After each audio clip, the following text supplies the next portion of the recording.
Well, hey, everybody, and welcome back to another episode of Crickets to Cha-Chings. My name is Lauren, and I'm so excited today to have a guest, Nicole Stevenson from Dear Handmade Life. Welcome, Nicole. Thank you so much, Lauren. I'm really excited to be here. And before we get started, I have to say I love the name of your podcast. Well, thank you. I'm a big fan as well. So, Nicole, can you take a second to kind of introduce yourself and tell us who you are and what you do and what your big passion is? Sure. My name is Nicole Stevenson, and I'm the CEO and creative director at Dear Handmade Life. And at Dear Handmade Life, we produce events and education and curate community for creatives and passionate small business owners. I think I finally have my elevator pitch down. It's only taken me 14 years of having this business to figure out exactly what it is I do in this business. So that's what we do. We curate, mostly we do a lot of events. So we have our patchwork show, which is a modern makers festival. We have shows throughout California. You can kind of think of it as Etsy come to life. So we have a bunch of makers, vendors, booths set up, and food trucks and music and DIY crafting for the family. And it's a great community event. And then the second event, that was kind of how the business started. And then our second event that we added is our conference, Craftcation Conference. And that's a 5-day conference for makers and business owners at the beach in California, in Southern California, in Ventura.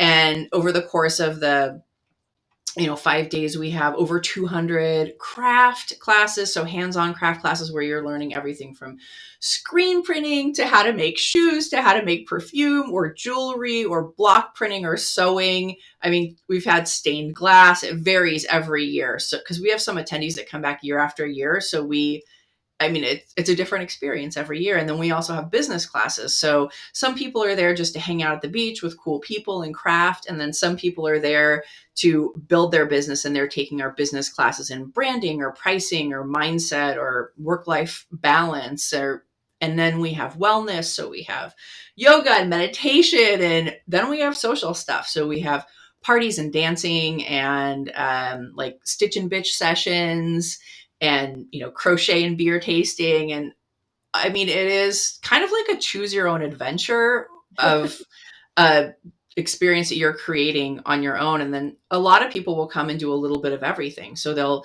take some business classes, and then they'll kind of tap into their other side and let their brains have a break and do something meditative and creative and take a creative class. And then they might skip a session and go down to the beach and hang out with their sketchbook, or go to the bar and talk, meet somebody that they followed online, that they're finally meeting in real life and getting to have a conversation with in person. So that's our Craftcation Conference. It's been on hiatus for a couple of years because of COVID, but we're really excited to come back in 2022. It's hard because I'm always thinking about 2020, and then I'm like, we're in 2021, 2022. It seems like the past 2 years since COVID happened have been in a weird, I don't know about sci-fi, but some kind of a sci-fi time loopy weird thing. Yeah. And then, so those are our biggest events. And then we also have a blog and a podcast as well. And then we've just introduced the club, which is our members only community for creatives and small business owners, to help them really turn their business from something that they're working for into something that's working for them. And This is born out of me being someone who worked for my business for many, many years. This business I've had for 14 years is not my first business. I had a handmade business before that. And I learned the hard way on a lot of things because I started my businesses 20 years ago. There really wasn't internet. We were still on dial-up back then. There just wasn't a community for me to get all the information that's readily available. So I want people to not have to learn the hard way. So that's what the club is all about. So it's Dear Handmade Life, the club, and it's a monthly membership. And at the time of this recording, membership is closed, but it opens every quarter. So, and we made it super affordable. It's just right now, membership is just over $1 a day. So it's very affordable for, emerging business owners as well. And every month we have a business class where we bring in an expert. We have a group mentorship session where I am bringing in my, 20 years of business knowledge to help people through their questions with individual attention. And then one of my favorite parts is we have a business boss book club. So each quarter we read a book. So knowing how busy we all are, it's not realistic to, to add one book a month on. So we read one Right. book a quarter, and it's a, self-growth book or a business book. And it's really focused on taking what we're learning in that book and then coming up with a plan to implement it into our lives and our businesses. Because I find myself, I'm an underliner, so I'm always underlining in the books and taking Yeah. notes. But then there's that kind of disconnect between getting that information and actually putting it into action in your life Right. and business. So that's what it's kind of like an action oriented business club. So that's the gist of what I do now. Obviously, I'm super passionate about it. I'm realizing because as I'm talking, I'm noticing I'm smiling and I'm happy and I can't stop talking about it. So it feels really good to realize that after 14 years, I'm still this passionate about it. And I think that is really that and community are behind what I do, because I want other people, when somebody says, what do? I want them to feel the way I feel. It doesn't matter what you do. It's how you're feeling about it. So whether they are working for someone else as a VA and doing their thing part-time on the side, whatever it is that you're doing, I want you to be just as excited about it, because we spend most of our waking hours at work. And if we don't like our work, how are we supposed to like our lives? Right. Yeah. I love that so much. And I agree with you. Like, I think that so I'm really interested to have this conversation because I've been in business online for about, well, in the iteration that it is right now, 9 years. But then I did have some like fumbling around internet businesses before that. And I feel like I started in like the dark ages of the internet. So I can only imagine what it feels like starting 20 years ago, where it was like completely, I mean, the landscape of online business has changed so much, even just in the past 5 years, I would say. And it's crazy. But I agree with you that like, as someone who likes to learn and obviously like always wants to be learning, which I would assume based on what you're telling me about, the reading and the classes and everything, that you are that way as well, that it's just like always this new challenge, which some people don't like because they're like, oh, it's frustrating. Once I figure something out, then everything changes. But I'm like, well, that's the name of the game here. So I love that challenge. I definitely yeah. relate to what you were saying on that. And I think that's why I like having the different aspects of my business. So Patchwork Mhm. Show, like I said, that was how we started. And in the beginning, that was an incredible challenge. Mhm. Figuring out how to coordinate vendors for a live event and Totally. permits with the city. I mean, it's just all these things that you would never think of when you go hang out at a craft show and show up and do Right. your shopping. What happens behind the scenes there. But then once that kind of got dialed in, and we streamlined that process, it was like, okay, what's next? Yeah, What we do we need to. see that our community is needing?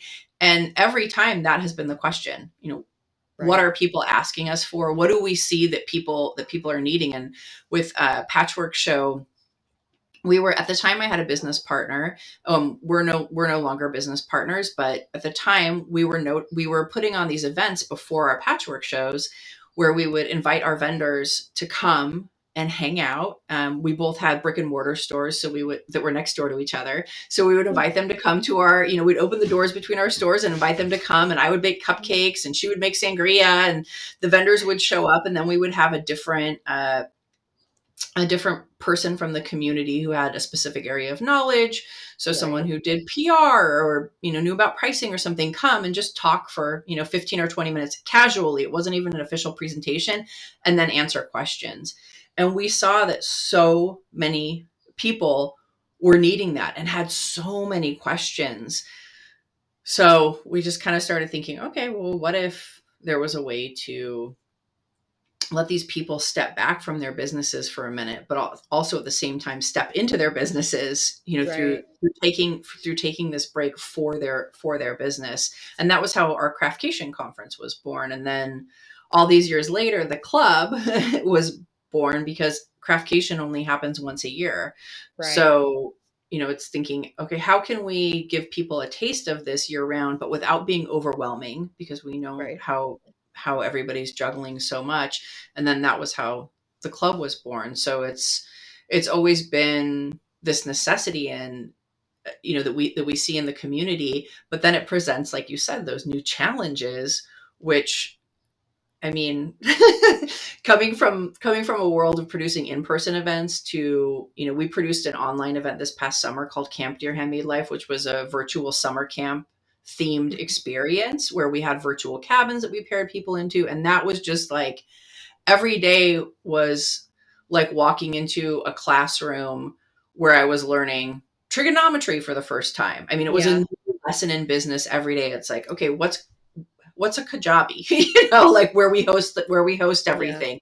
Okay, how do we do a live webinar for this many people and be able to do this and this? How do we launch all these things that so it is energizing to be able to do that. So I like having some aspects that are dialed in, and then having some that are going to be challenges. And those challenges, I feel, let me go back to the things that are dialed in and say, oh, I thought this was dialed in, but actually now I have a new perspective on this, and there's a way I can make this process even better. Yeah, I think that that's true even on like a micro level as a product-based business owner, to say like I have these things that are working really well and I'm going to dabble in these new aspects of something that interests me or something that caught my eye or whatever. And then, maybe it works. Sometimes it doesn't. I mean, not everything does. And then you can take those lessons and apply them both to whatever you're moving forward with, but also the things that are already working and continue to make them better.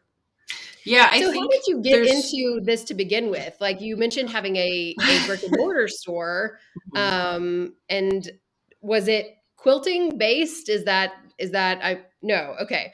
So I was assuming based on the patchworking.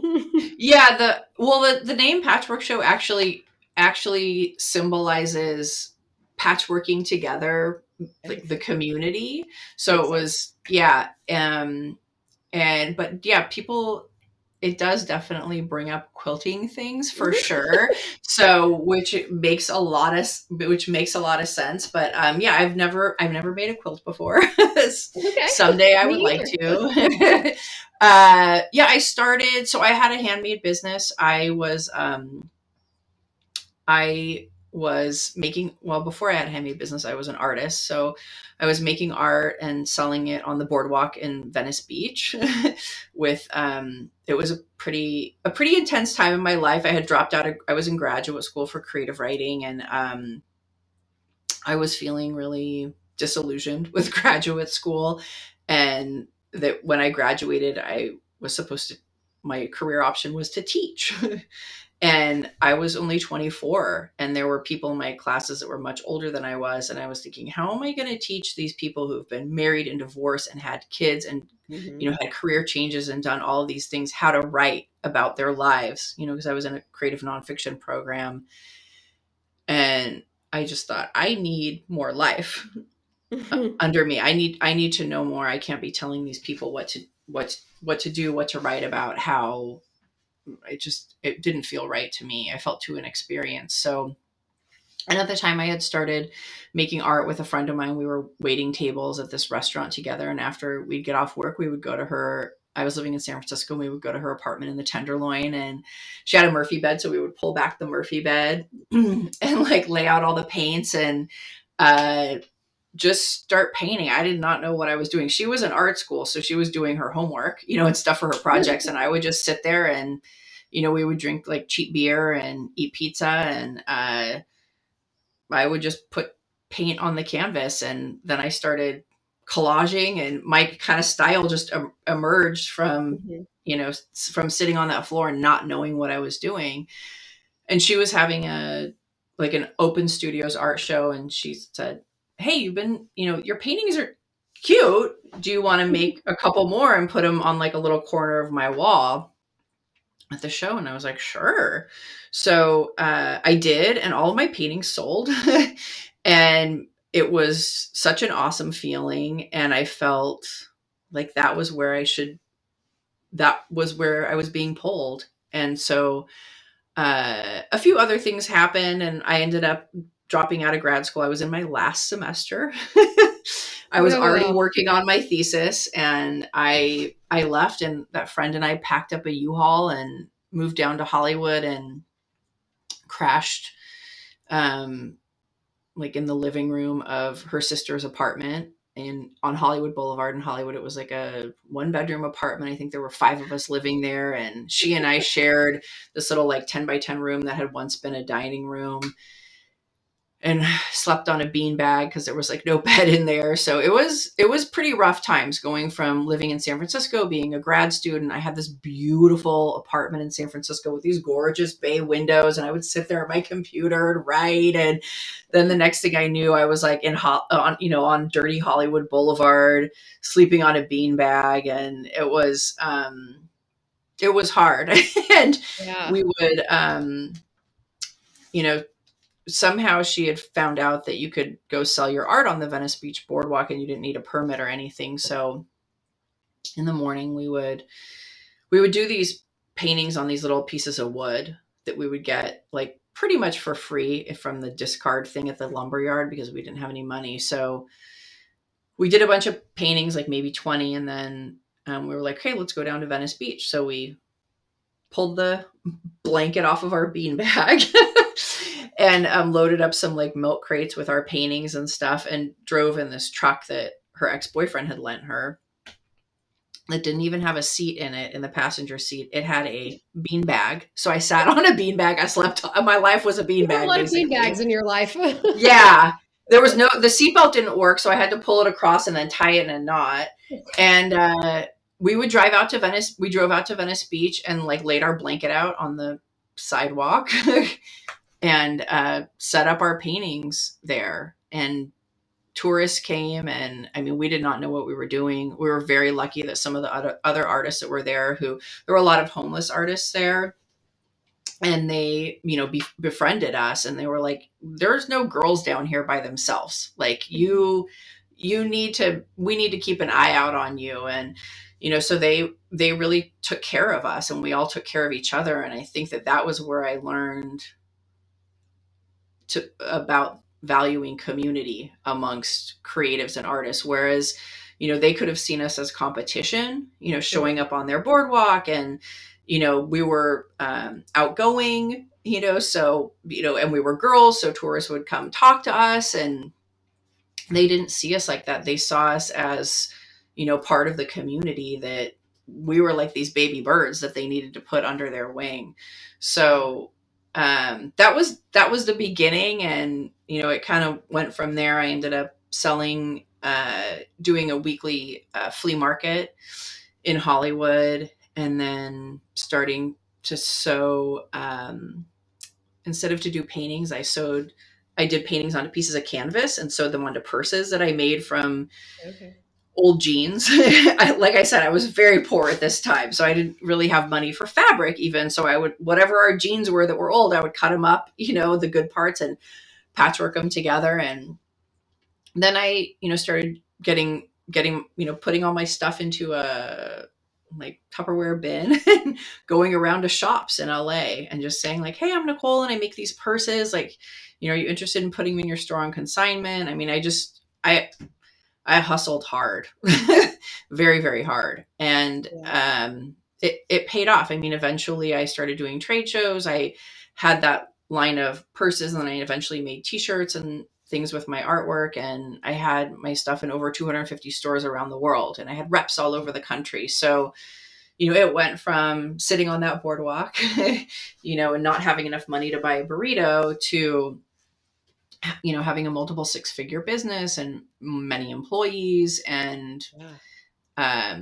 but it didn't come easy, and it took a lot of time. But and I was going to say I loved every minute of it, but there were some really hard Right. minutes there. Love like 90% of the minutes of it. Yeah, I mean, I remember one time I had this really old car, and I was getting off the freeway, and it broke down, and there happened to be a police car, that was like nearby. And so he pulled over and he was like, do you need some help? And I just bawled my eyes out to him. And I was like, I don't know what I'm doing with my life. I was in graduate school. Now I'm an artist and I'm never going to have any money and I should just go get a job in a bank. And he was like, ma'am, is there someone I can call right now?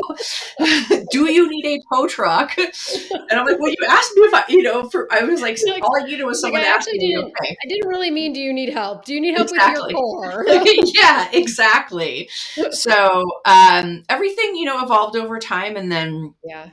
that business, I ended up opening up a brick and mortar store called the Craft Kitchen, where we had craft workshops and, carried local artists' goods. And then at that time, my former business partner and I, decided to put on a craft fair in our town. A little, I think we had like 20 vendors in the parking lot of her store at that time. And, it was just going to be like a one-time thing. And then everybody that was there was like, when's the next patchwork show? Yeah. That's And we awesome. were like, it's next spring. We do it twice a year, and we just kind of answered as if we already knew. So yeah, it evolved from there. And I just really kind of switched roles from being more of a maker myself to helping other makers create a business that they love, to have the same joys that I got from it. I love so many parts of this story. But one thing that I really want to like kind of highlight for people, and I would say that this is even more true, far more true for you than it was for me. But even for me, like starting 9 years ago, selling baby stuff online, is that there are so many, and I'm sure that you see this a lot too. There are so many people who kind of want that overnight success, or they see you, all these years later and they're like, wow, that's really great. I want what you have. But that hustle in the beginning is, and I would say now it's not the same kind of hustle. Because like for me too, even when I got started, like Instagram wasn't a thing, Facebook was dramatically different. Like there really wasn't the social media aspect of it. And so I did the same, like I advertised in a local bulletin for like moms in my area. Yeah. And I went down to a local store and asked them if they would be interested in partnering together, because I did monograms. And like, but it was coming out from behind, like, now it's very easy to hide behind the computer screen, and you can be successful without ever stepping out from behind the computer screen. But some of that grit that you develop in the process of going face to face and actually doing that is so valuable later on, I think. Yeah, I'm glad that you brought that up. I find that to be so valuable, and there isn't anything to replace it. There really isn't. I mean, I remember, so I've had some posts on Instagram that have been I've been vulnerable, to post a certain post, and I've sat there and thought, should I post this? Should I okay, what's going to happen when I post this? What if people, think I'm, this or that, or what if this or what if that? So I've had that feeling, but that is nowhere near the same feeling as sitting in my car outside of a store that I know I'm going to go in and ask them if they're interested in carrying my purses, and sitting in there and psyching myself up to do it, especially when I was like, I didn't even have enough money in my bank account to refill my gas tank. Sometimes I was like hungry, and sitting in there and thinking, okay, I need to get them, to buy some purses, or else I'm not going to be able to pay, my share of the rent on that little tiny place that was, I think, $100 or $200, and going in there just feeling like a total mess and having to put on this air of like, hey, I'm Nicole, and like walking in there decked out in all the stuff that I made, and like waiting, hoping that the person behind the counter would say, oh, your shirt is really cute. So then it was my time to say, actually, I made it. I happen to have some samples in my car. Nothing compares to that type of a pep talk. So yeah. And I think that it's just because people will say, like, I'm so intimidated, or I'm so nervous, or I feel overwhelmed, or whatever. And I mean, I get that. We all have those moments, but it is that like movement forward, even within that space, that you say, like, yeah, you know what? Like, it's not like every single thing that I do, I feel 100% confident and I never ever second guess myself. It's just that I'm okay with that feeling and I just do it anyway. You know, Exactly. And that's everything in life. I mean, totally. I will say right now, I have an anxiety disorder, so I have been in therapy off and on for most of my life. And I also have obsessive compulsive disorder, so a lot of therapy, a lot of work on myself. And one of the things that my one of my therapists said was, you have to be comfortable being uncomfortable. Like Totally. you're never gonna the obsessive thoughts, the compulsions are never going to go away. There is no medicine, there is no therapy that's ever going to make them disappear forever and never come back. It's about what you do when they come in. And Yeah. you say, "Hey, you're here." Okay. It's just like, Right. and it's the same thing for, when imposter syndrome comes up, Right. anything. It's just like, "Hey, imposter syndrome, I see you. Thanks for Right. stopping by. We're all good here." Like, Right. we do not require your services. You can head on out right now. You can do whatever it is that you need to do to get through that moment. Maybe it's you have a little note card with a list of accomplishments that you've done, and you pull out that note card whenever that voice pops into your head and you read it, or maybe it's a mantra that you look at, or maybe you have a friend that's a great pep talker, or maybe you have a recording of your friend pep talking you. Whatever it is, you have to come up with your coping skill for when that voice comes in and tells you, that you can't do it, because you Right. have to. It's going to come. There's no avoiding 100%. it. And it does for everybody. Yeah, and the people who you see that you're thinking, "Man, that person has it all figured out." I'll tell you right now, after being in this space of being a creative business owner for as many years as I have, I've met a lot of people who I thought had it all figured out, Yeah. and they don't have it all figured out. What they have is they have practiced Right. how to deal with those kinds of situations. They've practiced how to cope with their inner critic. They've practiced that, and you get better at it over time. But their overnight success is so rare. You just Yeah. don't No. see what happens behind it. I'm sure that most people who see me have no idea that I, you know, used to wake up at like was 3 o'clock in the morning when I lived in Hollywood and drive in this super old used station wagon that I had, pack all of my stuff in it, and drive to wait in line at that flea market to hope that somebody who had a regular spot wouldn't show up so that I could get their spot.